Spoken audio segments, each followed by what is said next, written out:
Good evening to all of you assembled online and offline from India, and greetings to participants from other time zones. I am Lakshmi Lingam, Dean and Professor with the School of Media and Cultural Studies, TISS. On behalf of the US Consulate in Mumbai and Tata Institute of Social Sciences in Mumbai, I welcome all of you to this tightly knit one-hour program titled Moving the Conversations, Gender Equality in Cinema.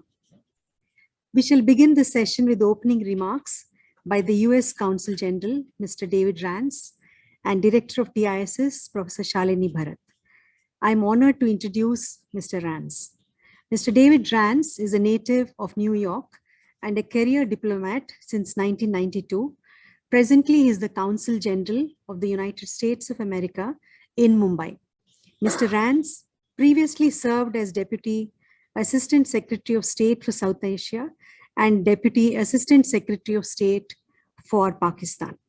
Prior to that, Mr. Rance was Director of the Office of Pakistan Affairs. His previous assignments include leadership positions at the US embassies in Cairo and Baghdad. Mr. Rance has also served in Rabat, Jerusalem, and Karachi. He's a great friend of this project, and we're looking forward to his remarks. Thank you.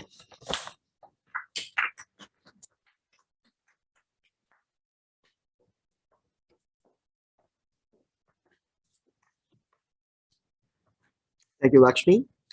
Good evening to everybody at the consulate and all of joining us online. I could not be more excited to be here, both here physically in Dusty House, a wonderful space that we have unfortunately not been able to use all that much these last couple of years. So having a nice group here today is a really special thing. I want to begin by acknowledging and thanking our really extraordinary distinguished guests and panel of speakers, starting off with Dr. Caroline Heldman up on our screen. Hello. Executive Director of the Representation Project and Chair of the Critical Theory and Social Justice Department at Occidental College, who's joining us from Los Angeles. Sridhar Rangayan, filmmaker, writer, activist, and a longtime partner of the US Consulate.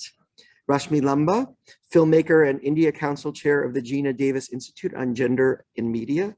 And a special thanks to both Dr. Shalini Bharat, Director of the Tata Institute of Social Sciences, or TISS, and Dr. Lakshmi Lingam, Dean and Professor of TISS's School of Media and Cultural Studies.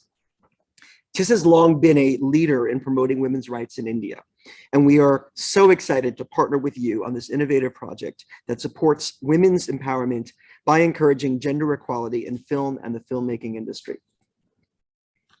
I will leave it to Dr. Lingam to share details of the project as she knows the best. I would like to use my time to put this project in the broader context of US Consulate's priorities. Before coming to Mumbai to serve as Consul General, I had already spent many years working in and on the region. Yet, despite my experience in South Asia, there was one data point about India that perplexed me. In the same 3 decades that India experienced rapid economic development, the labor force participation rate of Indian women fell from 35% in 1990 to 19% in 2020. Let's ponder that for a moment. In India's biggest growth period, women became less represented in the workplace. But why?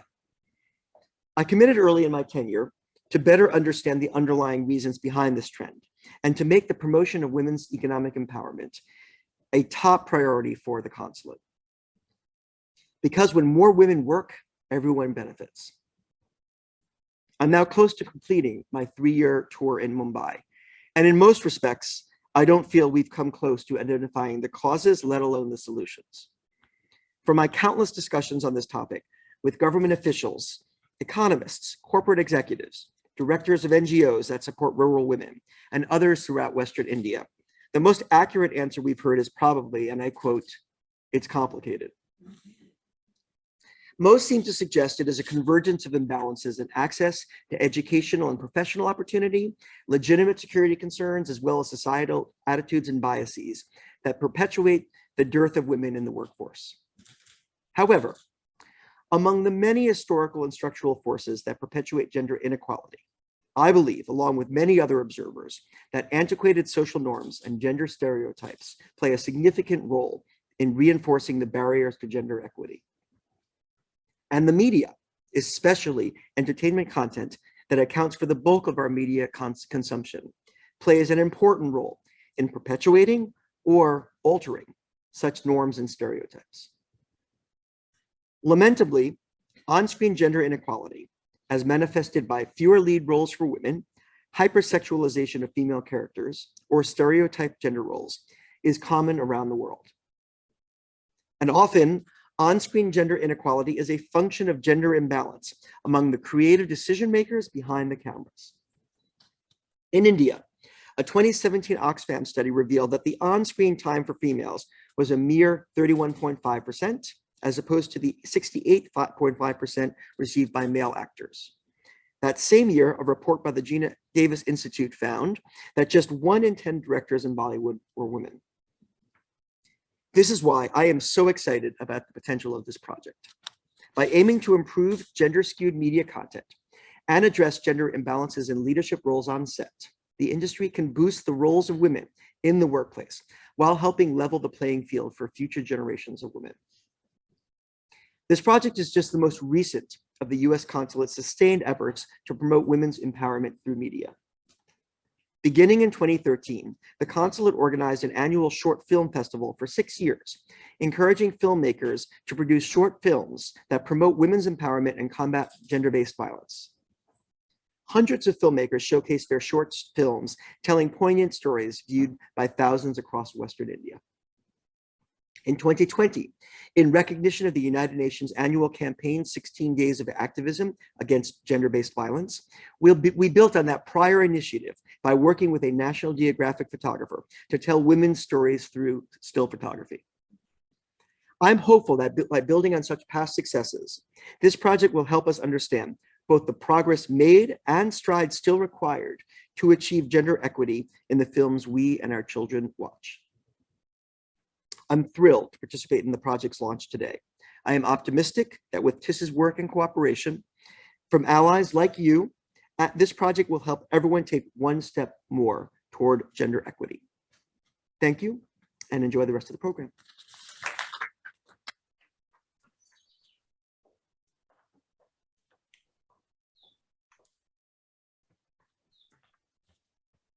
Thank you, David. I'm delighted to introduce Professor Shalini Bharat, Director TISS. Professor Bharat is a well-known gender equity access issues expert with special reference to reproductive and women's health, social determinants of HIV and TB, including stigma, discrimination, and human rights issues. Professor Bharat also leads the Saksham program, a sub-recipient of Global Fund grant for developing and implementing psychosocial counseling and social linkages for drug-resistant TB patients in 4 Indian states. Professor Bharat serves as a member on several national scientific advisory committees and boards. She has published widely, including a 4-volume series, Parsis of India, Continuing at the Crossroads, from SAGE, and Health and Well-being of India's Young People, from Springer. Professor Bharat.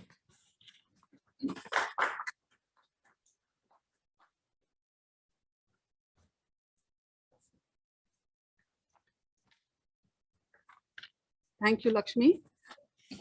Mr. David Rance, the Honorable Consul General, Professor Lingam, Dean School of Media and Cultural Studies, TISS, distinguished panelists and esteemed guests present here. On behalf of TISS, a very, very warm welcome to you all.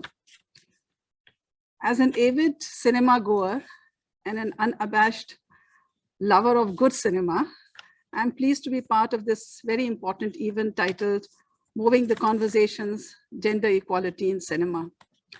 This event, as you all may know, is part of a prestigious TIS project titled Lights, Camera, and Time for Action, Recasting a Gender Equality Compliant Hindi Cinema, which my faculty colleagues from the School of Media and Cultural Studies have backed through a very competitive process. So congratulations to Team SMCS. With its beginnings in the 1930s, Indian cinema has had a glorious 9-decade run at the box office, if I may say so. The pandemic, though, has cast a huge shadow on its run, almost derailing it in its tracks. And the OTT platforms are also beginning to give it a huge challenge.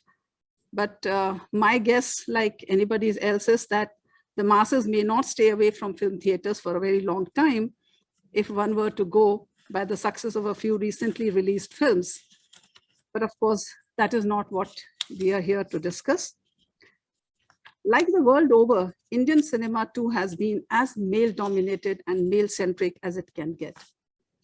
Women's representation on the celluloid has primarily pandered to the male gaze, casting them in stereotypical images and reinforcing the prevailing gender norms, gender-biased norms and value systems. The fringe roles often assigned to women echo in the English art critic John Berger's comment, "Men act, women appear." And if I may add, sometimes only in special appearance. Now, I have been watching Hindi films since an early age. As I said, I'm quite a film goer. And the film Dosti perhaps was an early tearjerker of a film on male friendship, male bonding, with superb songs, if any one of you remember. And I remember quite well, but soon I began, and I would find that I could not find a parallel for female friendship and a female bonding. Maybe there was something more recently, but not for quite a long time. But soon I started watching films through the critical lens of aesthetics, fashion, body imaging, sexuality, women's representation, etc. And as I grew up, it was intriguing, rather annoying, to find a leading heroine of the day serve merely as the love interest of the hero and perpetuate the image of a docile woman devoid of agency and action. If you remember blockbusters like Sangam or Admi or Amar Anthony, all this will make sense to you. The other weakness has been the shallowness of female characters and lack of a meaningful intersectionality of caste, class, ethnicity in their characterization. So when an Ankur came along, or Bhumika, or Manthan, or Mandi, you can go on, or even Rajnigandha, I would say, it was a delight because of the way women were portrayed as multi-layered, complex, and strong. Even the film Guide, if you remember, of the early 60s, portrayed Rosie as a free-spirited, immensely talented woman who broke the chains of an oppressive marriage the moment she got an opportunity. These trends are now continuing, albeit with a slow pace, I should say. More recently, films like Queen, Kahani, Tumhari Sulu, Pinku, Piku, and many others are making a difference to the way Hindi filmland is representing women and their lives. Now, this augurs well for the industry. But the question, as I think the project also says, is not only about women on screen, but also behind the screen, off screen as well. And existing studies present dismal figures about women handling key positions and jobs in the entire film production process, which only implies Hindi cinema has a long, long way to go. The Tata Institute of Social Sciences, a community engaged university as we like to call it, of over 8 decades is a pioneer in innovative curricula and pedagogy and socially relevant research impacting policy and advocacy.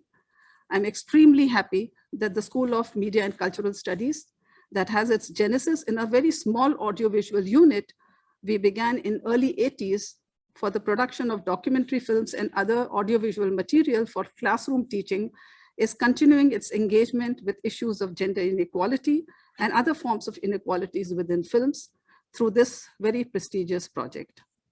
The findings will contribute to shaping conversations on gender equality in cinema with all key stakeholders. While conversations, particularly led by women in the film industry, are happening, and shifts like the one where the Kerala High Court has ordered film sets to have committees to address sexual harassment at the workplace are taking shape, and there is the idea of introducing intimacy supervisors on film sets, there is much that is still required to be done to improve issues of gender equality, both on screen and off screen. This study will fill critical gaps in our understanding and provide directions for action. We all look forward to the successful completion of this project and its actionable findings.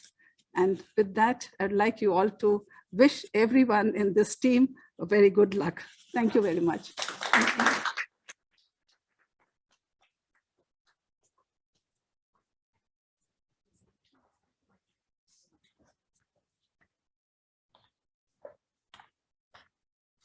Thank you so much, Professor Shalini Bharat.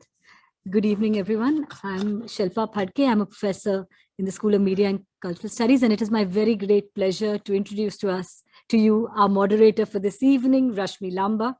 Rashmi Lamba has gained experience in film and television production, film festivals, advertising, social and corporate communication. She is India Council Lead for the Gina Davis Institute on Gender and Media and has held pivotal roles at leading international film festivals in Mumbai, Toronto, and the UAE.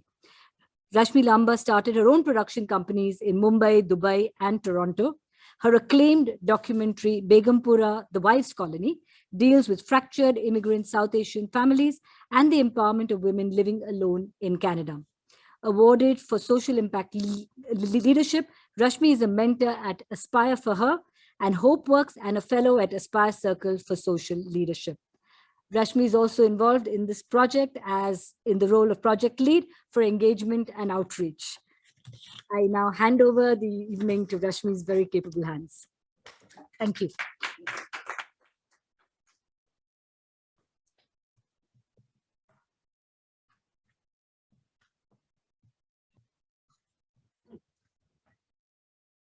Thank you, Shilpa. And thank you, sir, and thank you, ma'am. I think we're going to have a really interesting conversation this evening. It is indeed for me an honor to be on board this amazing project along with the TIS ACE team. So thank you, Dr. Lakshmi, for having me on board. And I would also like to take this opportunity to thank Yoon and Almitra for setting the ball rolling. We've had a lot of conversations and they've been very, very stimulating. So thank you. And I look forward to, outcomes on this project. I know that, as you said, a lot of change has begun and in the cinema, but we have a long way to go, and we hope this project will, bring that change that we all want to see. I personally have been inspired by two mantras. One is what the Academy Award winning Gina Davis says, which she sort of came up with when she was raising her little daughter. And she said, if she can see it, she can be it. And to me, that's such an important I think it encapsulates what we want to say. And the day I stepped into my mass communication course, the first thing we were taught was something that the Canadian, communication theorist, Marshall McLuhan said. He said, the medium is the message. And then there's a story of how that got spun into the medium is the massage. And I think that's pretty much what we are going to talk about and want to do in this project. It, I think, deals with all aspects. And so we have an amazing set of people here with us, and we have Dr. Caroline. So just as we finished our evening cup of tea, I think Dr. Caroline's got her morning cup of coffee because she's up early in Los Angeles to join us. But, it's really, thank you so much, Dr. Caroline, for taking time out. You have a very hectic schedule. But I think we're very privileged to have you with us because I think Dr. Caroline was among the first people to actually conduct a quantified study of mainstream in Hindi cinema way back in 2015. And in her current role, she's also doing a lot of studies on representation of ethnicities in Hollywood. So she's done something on South Asian cinema, Latinos, Mexican, Philippines, etc. And that's ongoing. So just a little bit more about Dr. Caroline. As we heard, she is the chair of the Critical Theory and Social Justice Department and chair of Gender, Women and Sexuality Studies at Occidental College in Los Angeles. She's also executive director of the Representation Project, which has made some very interesting films on our subject, and a political commentator for Spectrum and CNN International. Her research specializes in media, the presidency, and systems of power. Dr. Hellman has published 6 books on gender justice and politics, and her work has been featured in numerous documentaries, including Misrepresentation, The Mosque You Live In, The Hunting Ground, Informant, Equal Means Equal, Liberated, Nevertheless, and The Great American Lie. Dr. Hellman splits her time between Los Angeles and New Orleans, where she co-founded the New Orleans Women's Shelter and the Lower Ninth Ward Living Museum. She also co-founded End Rape on Campus, Faculty Against Rape, and End Rape Statute of Limitations. And that successfully abolished the time limit on prosecuting rape in California. She's currently curating the first civil rights museum in New Orleans with Miss Leona Tate, one of the 4 little girls who desegregated the Deep South in 1960. So Thank you so much once again, and we're truly honored to have you here. And the way we're going to do this is actually, we'll have Dr. Caroline talk to us. And if any of you here or online have questions, please put them in the question box. We'll take them slightly later, because then we'll move on to our second speaker, Sridhar Rangayan, and then Dr. Lakshmi will present the project overview. And then we can take some remarks and comments. So over to you, Dr. Caroline. Thank you for being there. Thank you so much, Rashmi Lamba, and also TIS and the US Consulate General in Mumbai. I'm honored to be here. And Rashmi, you and I have been working on projects for many years looking at representations, gender representations in Hindi film, in advertisements in India.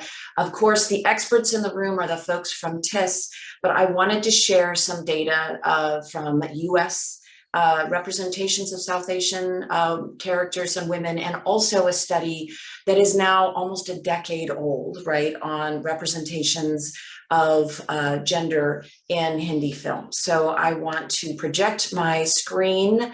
Hopefully this goes off without a hitch. There we go. So looking first at a study that we just did in the US, which is obviously not going to be parallel exactly to Hindi film, but it will have some of the same elements. And by elements, I'm talking about the two big questions we ask of media content are: how often does a group show up, in this case women, right? So the quantity of representation, and then when they do show up, how are they showing up?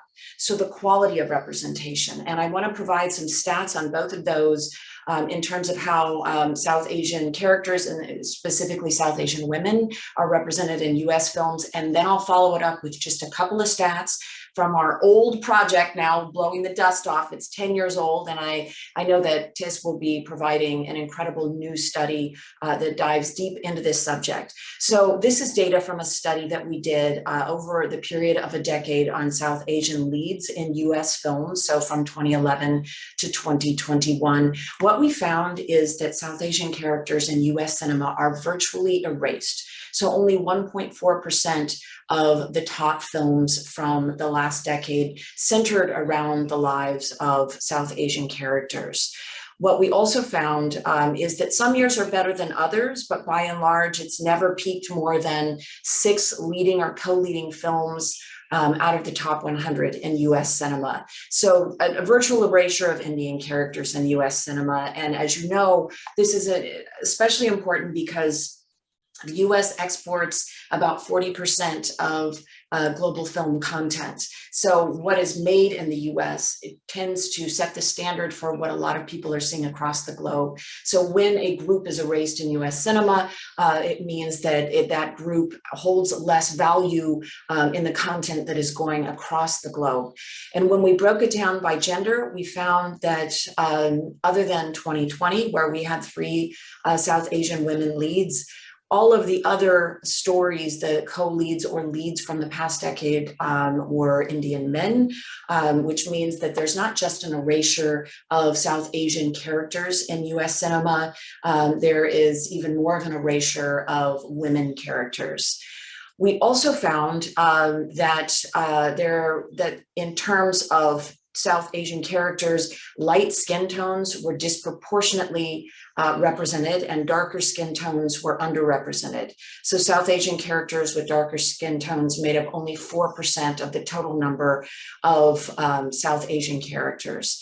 We also found colorism and skin tone in that folks who, characters with lighter skin tones were almost exclusively, or 2/3 were shown as upper class. And that when it came to dark skin tones, a majority of characters were depicted as being lower class. So we see this association, and it's a powerful implicit association, right? That lighter skin tones are associated with higher class or caste, and lower skin tones are associated with lower caste or class. And We also looked, as I noted, not just at the quantity of representation, so not just at how often South Asian characters are being depicted in US cinema, but also how they're showing up. And we found some disturbing and persistent tropes and stereotypes. So a stereotype is something that reduces a character to an aspect of that character's group. So it's a dehumanizing process to be stereotyped, right? Because you lose your individuality, you lose the idea that you're an individual character and instead become a stand-in for a larger group. And that a trope is basically a stereotype on steroids, and that it ends up being part of the storyline or something that persists throughout the content. So looking at that second part, the tropes, the most common South Asian tropes in US cinema are this, and they're gendered, right? So the South Asian male character who's both nerdy and shy, often working in a STEM profession. And so you see Raj from The Big Bang Theory and Arno from Safety Not Guaranteed, just two examples of this very prominent trope. You also see South Asian women characters shown as exotic, seductive, mysterious. So they're exotified. So for example, Latika from Slumdog Millionaire epitomizes the exotic, seductive South Asian female character in US cinema. Also, South Asian male characters are often store owners or business owners.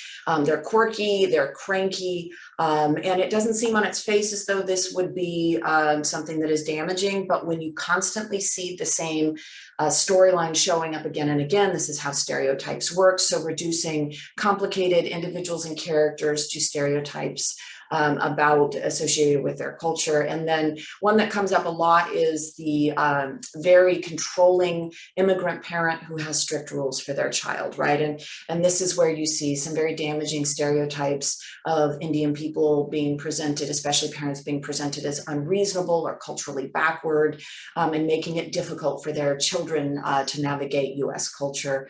We also, as I mentioned, did an examination of the top Indian films.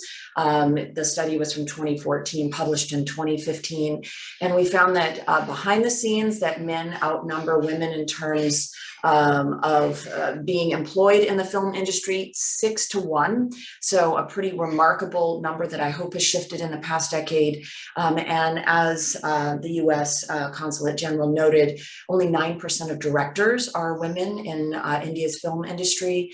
We then did a deep dive into some of the top grossing films, and we found that male characters outnumbered female characters 3-to-1 overall, and that none of the 10 top grossing films from that year featured a female protagonist. They told the stories of men's lives, and women were secondary characters in the lives of men. When it comes to how women characters were represented, we found that persistent gender norms were in play, that 85% of women characters were depicted in traditional gender roles as wives, as mothers. Only 15% were depicted as professionals in a workplace setting. We also found that women characters were far more likely to be sexualized than men characters in Hindi cinema, 3 times more likely to appear in revealing clothing, and 3 times more likely to be shown with some nudity. So you can see from the study a decade ago and from our study that we did just a few years ago in US cinema, some very persistent gender gaps are emerging in terms of how often women are showing up in representations in US and Hindi film, and then how they're showing up. So being erased, but then when they do appear, being shown with traditional gender norms and hypersexualized. So hopefully the TIS study will find some more positive findings and give us some really solid stats so that we can move forward in changing both behind the scenes and on the screen. Thank you so much. Just a quick question. What do you think would be the important aspects, since we've got the background now, because there is change, of course, but we need to sort of have the industry take note of the study outcomes. And we do hope to come up with a policy guideline. So just a little bit of, I think, input from your global perspective that might help. Great question, Rashmi. Thank you. So media has, I would argue, more power in shaping the hearts and minds than any other single institution. It doesn't matter what the country is. entertainment media in particular. I mean, media tell us who we should love, how we should love, what professions we should go in. It opens up a space for imagination in terms of how we see our future, what roles we might go into. It has a profound effect in shaping cultural values. And again, this is true across the globe, whether we're talking about Nollywood or Hollywood or Hindi films, or these institutions have this profound effect in shaping not only what we think we can do, but also what we think we're supposed to do. And so given that importance and what the US Consulate General in Mumbai said initially, that being able to see it, and Rashmi, what you said, right, being able to see it means that you can be it. If we want to look at making real strides and real gains for women in the professional space, then we have to start with the messages and the stories that little girls and little boys and gender nonconforming folks are seeing on the screen as they're growing up, what they're being given not only permission to do, but what they're being encouraged to make of their lives. Thank you so much.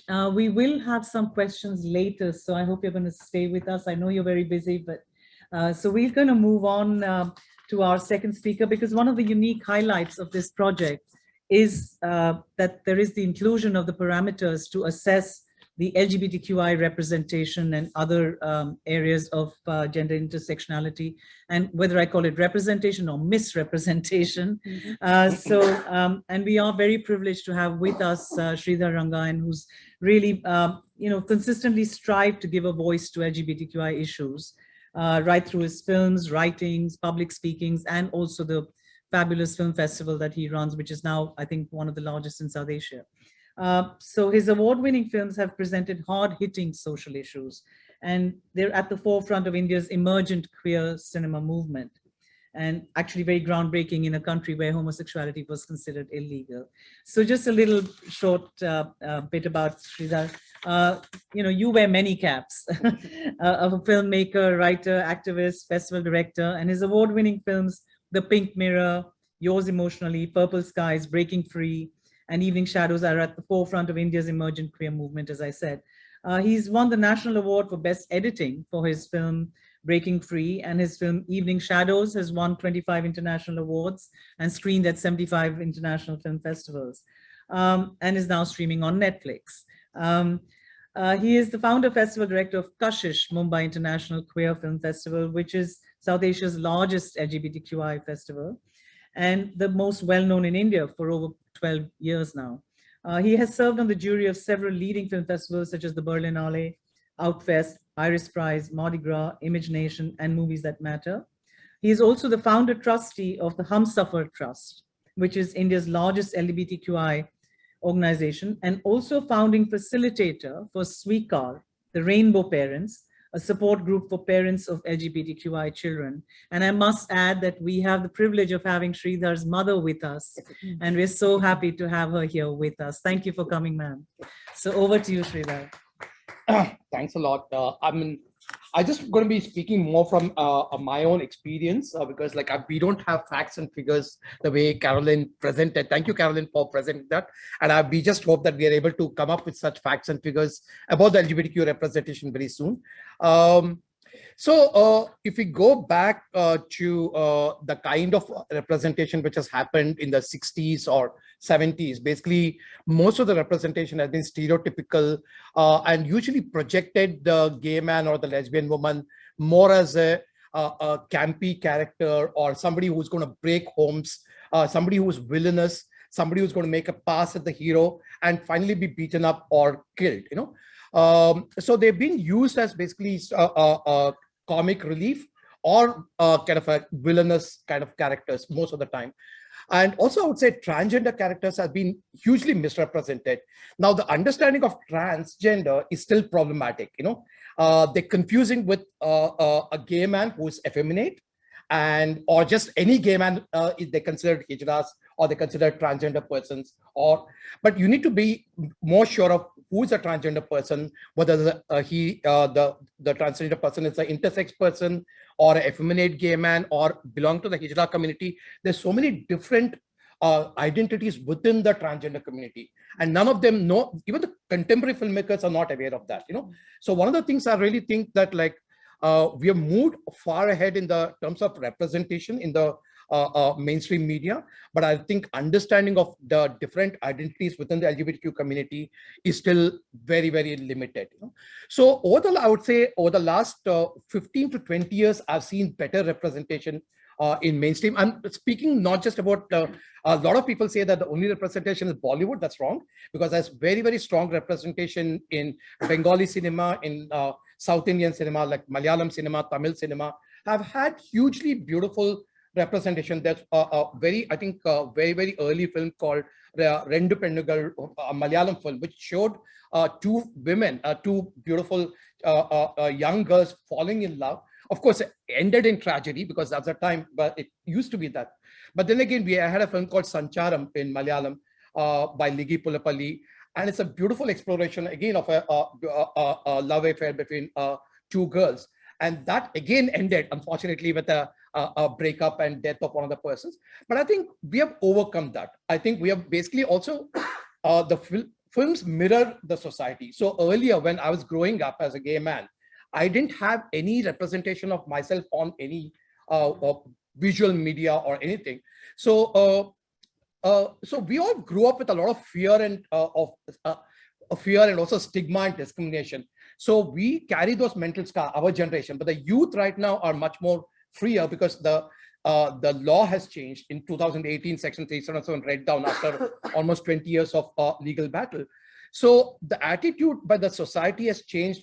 I won't say enormously, but at least in the metro cities, you see a lot more change of the people's attitudes to LGBTQ community. So similarly, the films also are reflecting this change.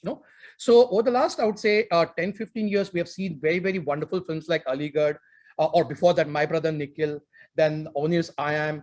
Also, if you see Angry Indian Goddesses, I mean, the story of the lesbian woman is part of a larger story about women, and that for me is a great idea to move ahead, because it should not necessarily focus only on LGBTQ characters, but be part of a larger mainstream kind of idea of storytelling, because LGBTQ people live in the same world as everybody else, So I think we need to move away from the extremely heteronormative and extremely patriarchal kind of representation.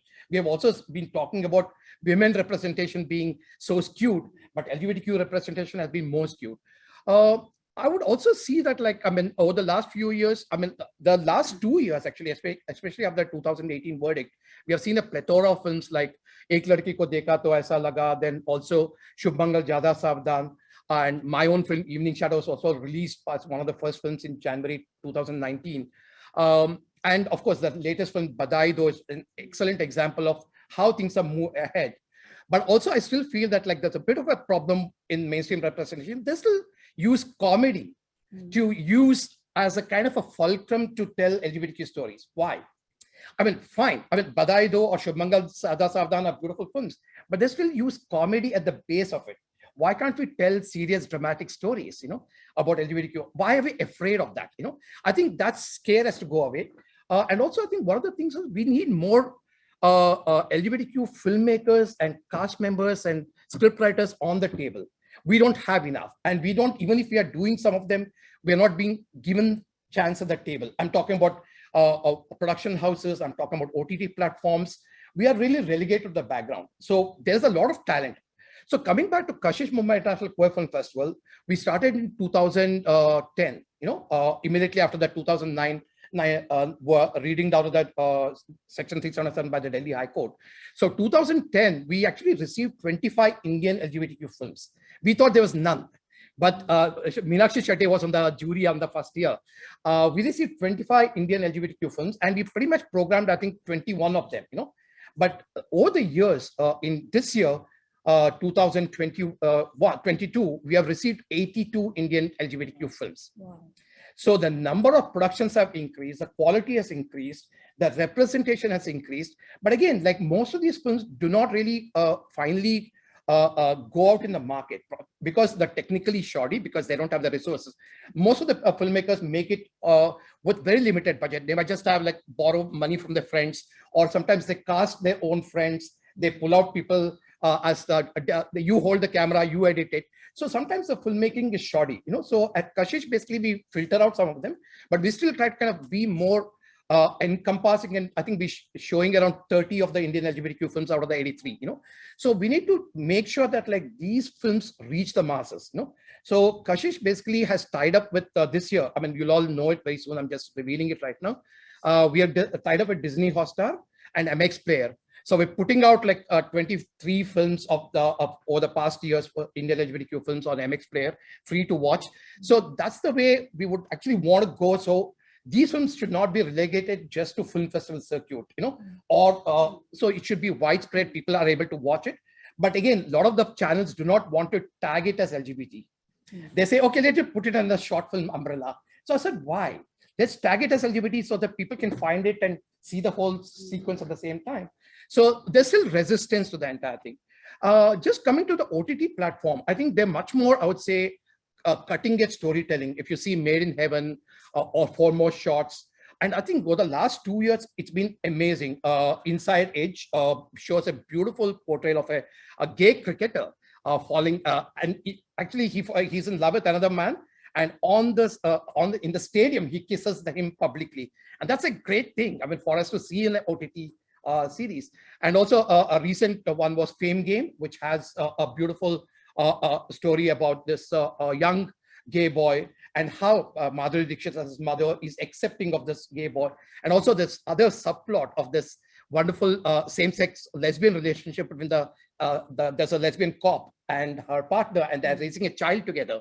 These are very, very progressive stories, and I'm only talking primarily about the Hindi OTT, but I'm not familiar with the other language OTT work, but I'm sure I'll catch up on it. But portrayals have changed. But again, we are not yet having, most of the stories are still focusing on gay men or lesbian women or transgender in their own skewed way still. But what about the QIA plus people within the LGBTQ spectrum? We are not talking about intersex persons. We are not talking about asexual persons. We are not talking about non-binary persons. We are not talking about trans men. Trans men are completely invisibilized. When you say transgender, you only equate them to trans women. We need to talk about trans men too. So these are, and if you see some of the representations in the English language OTT series, like if you see Tales from the City, Mr. Moppett's Tales from the City, it shows beautiful exploration of a non-binary person. And that person is part of the story, very integral to the story, but him being non-binary is not the story. For me, that is the way to go ahead. But the story should be integral to the entire story, but not really focused and look at me kind of gaze to the entire story. So there are many examples you can take with the English language web series. But so we need that, basically more TQIA plus representation, and also moving away from the urban representation. I think most of the representation we have seen in films or OTT has been urban focused. We need to move to the rural and semi-urban stories per se. And also, like, as I said, like, they must be part of a larger narrative, not really focused on that. Other thing I would say, like, we need to have more people who are LGBTQ being cast as LGBTQ people, So I'm not usually gay men and lesbian women, that's fine. I mean, anybody can play them. But how can a male or female person play a transgender? So if you're casting for a male character, you would obviously go to a male actor, right? And if you're casting for a female character, you would go to a female actor. Why are you going to a male or female actor to play a transgender character?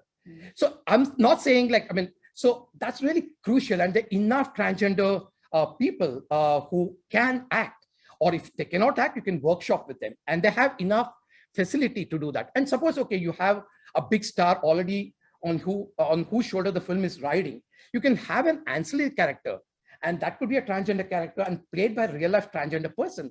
And believe me, nobody can do the entire gestures and the nuances which a real life transgender can bring. So I'm really criticizing a film like Chandigarh Kare Aashiki right now, which had Vani Kapoor. She tried to do her job per se as a transgender person, but she just is not a transgender person, So definitely we need more transgender people acting as transgender persons on stage. And as I said, like, that's the only thing. I think LGBTQ stories should be told by everybody. So I don't think only LGBTQ people should be telling LGBTQ stories. I'm not advocating that at all.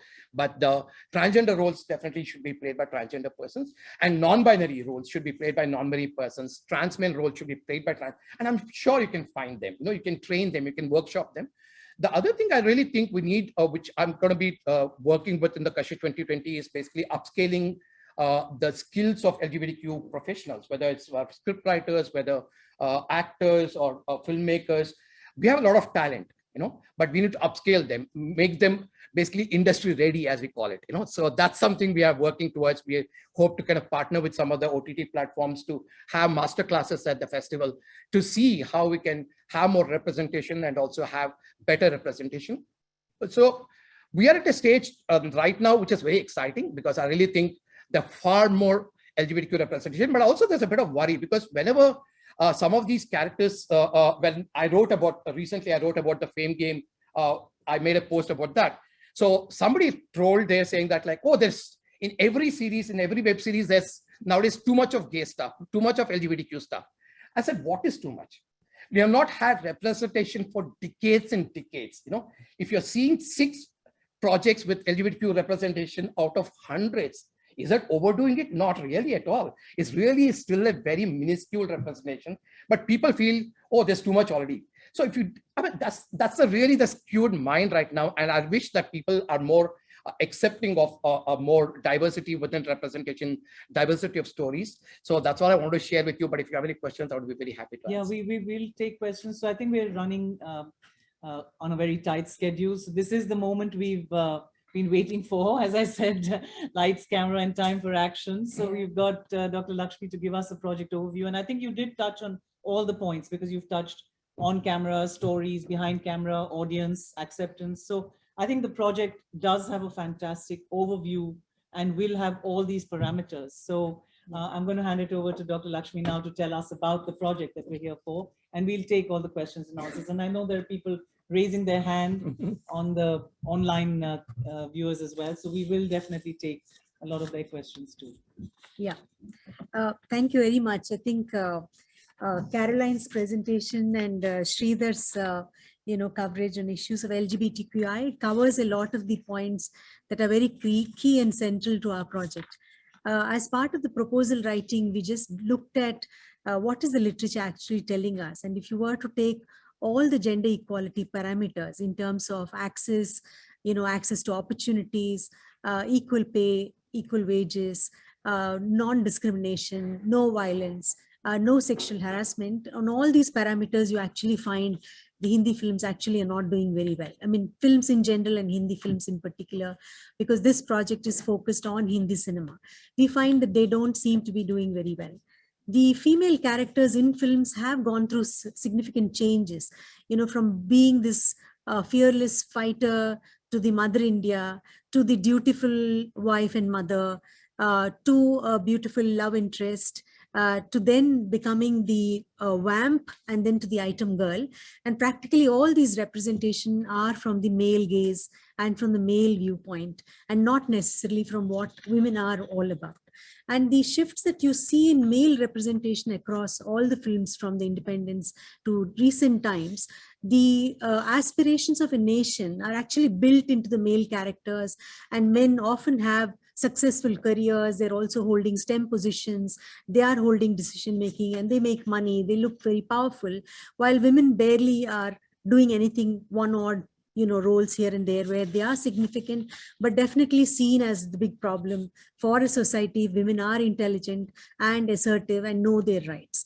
And across all the films, in fact, women have this major responsibility of being an ideal woman, and they also have to be the gatekeepers of the culture, and also be the ones who hold on to the standards of morality and sexuality standards of this country. And that seems to be something, it's becoming very, very burdensome to all women.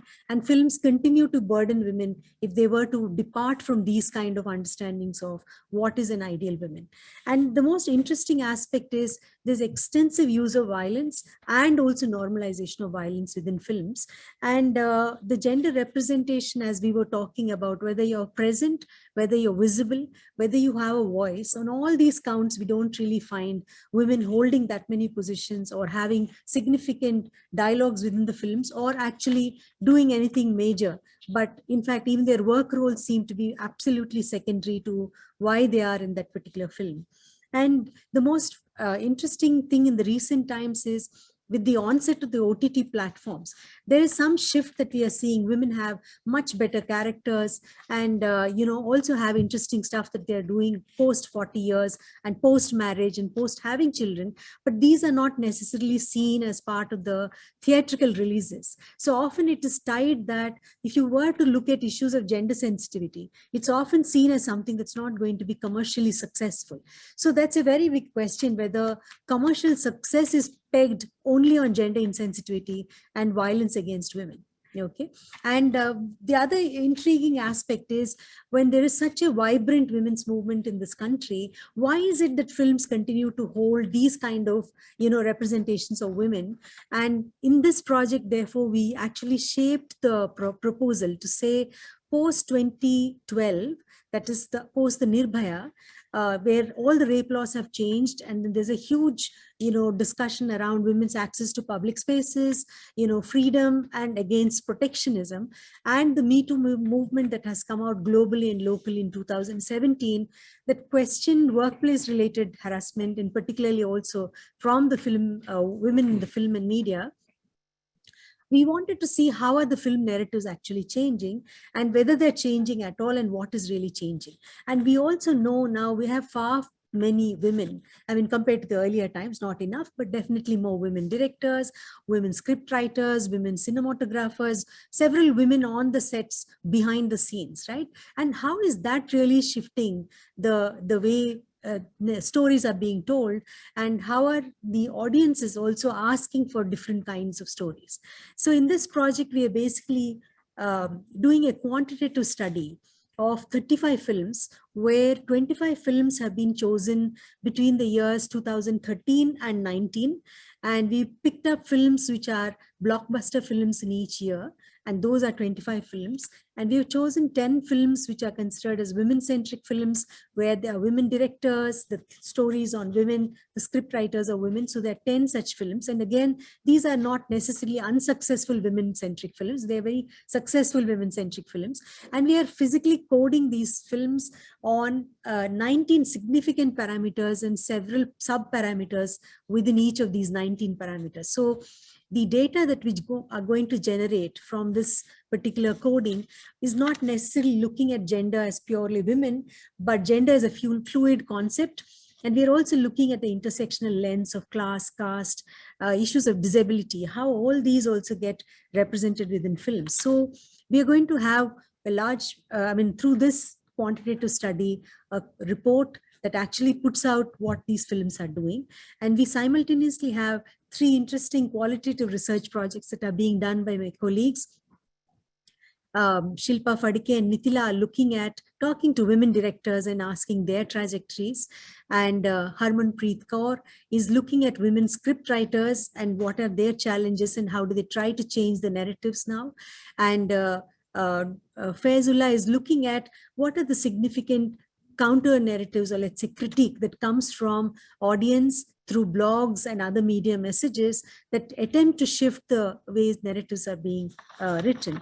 So we have these, and we also have interesting phases of this project where our TISS School of Media and Cultural Studies students are making public PSAs, public service announcements, to look at how do we look at gender equality issues within films. They're also going to make short films. We're also looking at influencing the future generations of filmmakers, scriptwriters, by actually doing online workshops with students from film communication and a whole lot of other technical journalism schools, to understand how probably they could make shifts in the coming generations. So we also have a large advocacy part of this project to have ongoing engagement and also consultations with the industry, and see at the end of the project if we can come up with an equality compliance guidelines document, which probably then becomes the basis for us to discuss how do we take forward the idea of gender equality within films, because as you said, what we see is what we are going to be, and how do we actually change what we are going to see so that we're going to have a future which is going to be gender equal, and there are going to be more women in the public spaces and no violence at all. And we have a hopeful future, expecting a lot from this project. Thank you very much. That's so optimistic, and I know I didn't give a bio for Dr. Lakshmi, but we're running out of time. I think your brilliance is too much to encapsulate in a few lines, but we have a very patient online audience as well. We do have a lot of people who raise their hands. Unfortunately, we won't be able to take a lot of questions, but I think we will try and on the website put up an email where they could address, I think, questions. But we do have one which I think Dr. Caroline and Dr. Lakshmi, you could address. And then there's a question for Sridhar, and we'll take one or two from here. It's true that women on screen and off screen need more representation, but how does one battle the fact that the same few women within the film industry don't want to stand with each other? So how do we change that? Dr. Caroline, did you get that? Should I repeat that? Yeah, the problem being women being competitive with each other. Well, and again, I think the answer would be better media representations, right? Of actually addressing negative female competition, whether it be around beauty, whether it be around jobs, whatever the competition is around. I think that especially the competition between older women and younger women that is fostered in a lot of cultures, in your culture, my God, I think we address this through media narratives that show healthy women's friendships. And that would be the most powerful way, I think.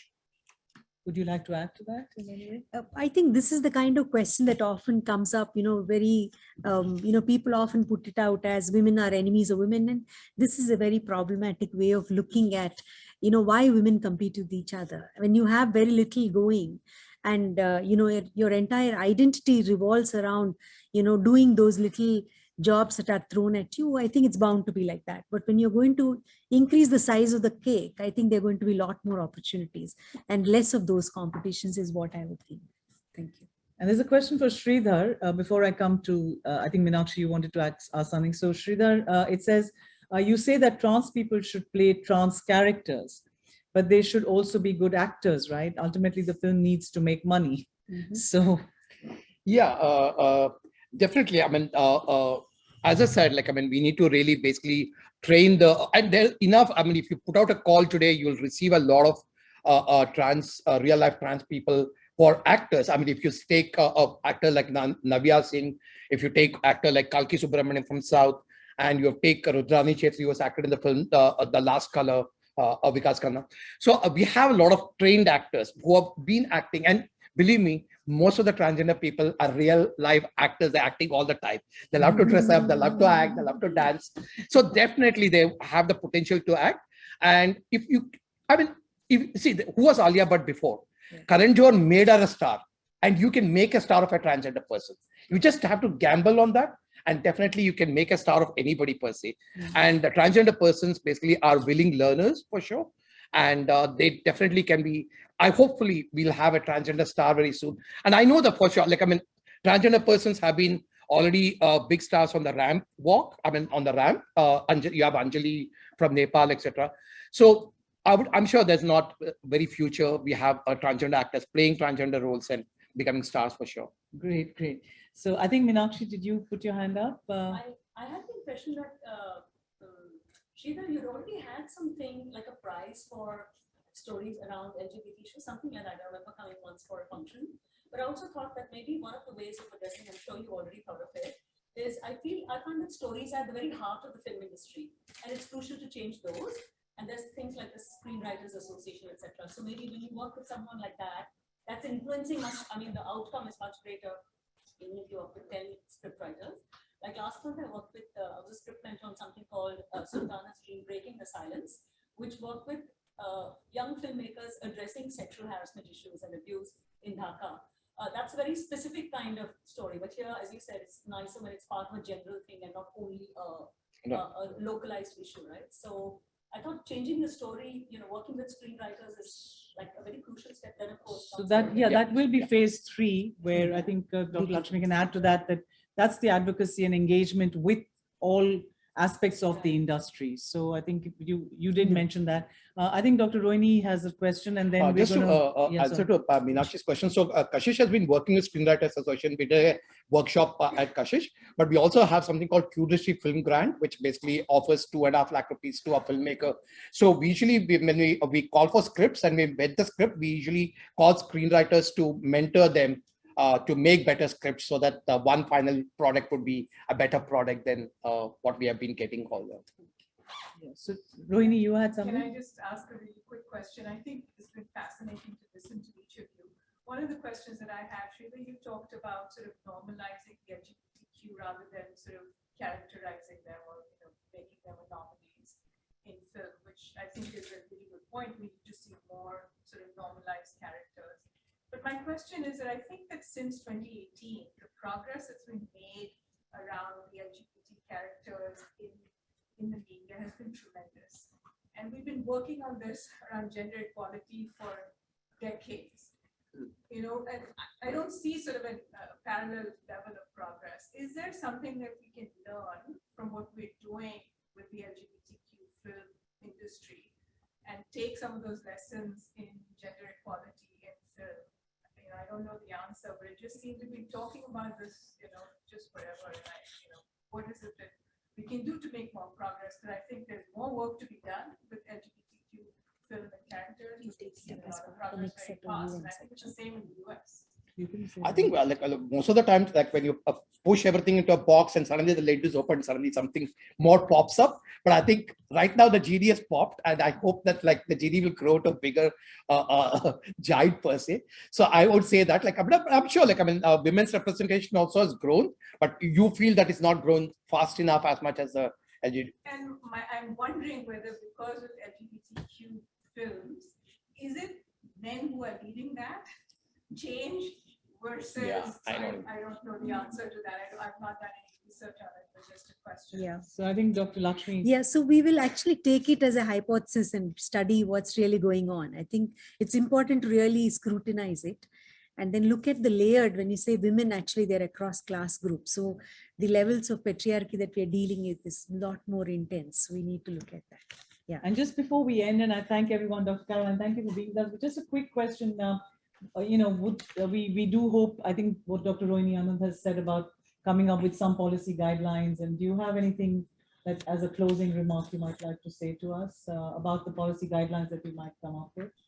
There are so many great things that would work to increase the number of women, to increase the number of people with disabilities, people from different caste, class, ethnicities, sexualities behind the scenes, right? And that would be market incentives. So, states or regions, or perhaps the country, ideally. I mean, we haven't been able to pass this anywhere at the national level except in the UK, but really promoting incentives. So economic incentives for making films with better representation behind the screen, I think would be one very obvious approach. Another would be running a consumer activism campaign and getting consumers more invested and more interested in seeing diverse content, because ultimately what's driving all of this is the market. And lastly, I would say, enforcing hiring policies, right? Anti-discrimination laws, anti-sexual harassment laws, because the media and entertainment industries in most countries have much higher rates of discrimination and sexual harassment in these industries than even other industries. It's in the United States, for example, the hiring practices look like the 1950s in Hollywood, and yet, Hollywood fancies itself a pretty liberal institution, and I think it's the same in many countries. So I would say, enforcing existing laws, setting up economic incentives, and then launching consumer activism campaigns so that consumers and dollars are really driving these diversity efforts. Thank you so much. And I think, I know that we couldn't take any more questions from the audience who've been online with us, very patiently listening in. I think, Dr. Lakshmi, do you think they could go to the website and post any questions? If you could just share that before I say thank you. I guess, what we could do is, since we have everyone registered, we will send an email with the, I mean, thanking them and also with an email ID to which they could write Oh, their that'll be queries. lovely. Yeah, that'll be lovely because then I think it also engages the Yeah. wonderful audience that we had, and I'm sure it will help us in our research as well. Yeah. So I think we're out of time, and thank you so much for taking time out, everyone, for joining us, and for everyone who's online, and Dr. Caroline for joining us so bright and early. And I think we're all very, very hopeful of the outcomes. We hope to engage with the film industry and the mainstream, and as you said, hopefully with their economic concerns and the commercial success. But we do need that paradigm shift, and I think as Faisal is doing with the audiences, for them to look for better content and more gender equity. So thank you so much for everyone for being with us, and we will, I think, be in regular touch and updates about the project. So do keep going back to the website and looking at that. Yes, So thank you all and good night. Yeah, thank you.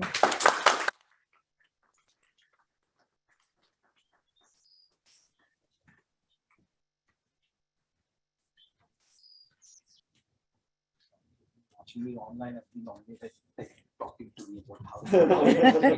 Oh, okay. So, This is the thing about social media.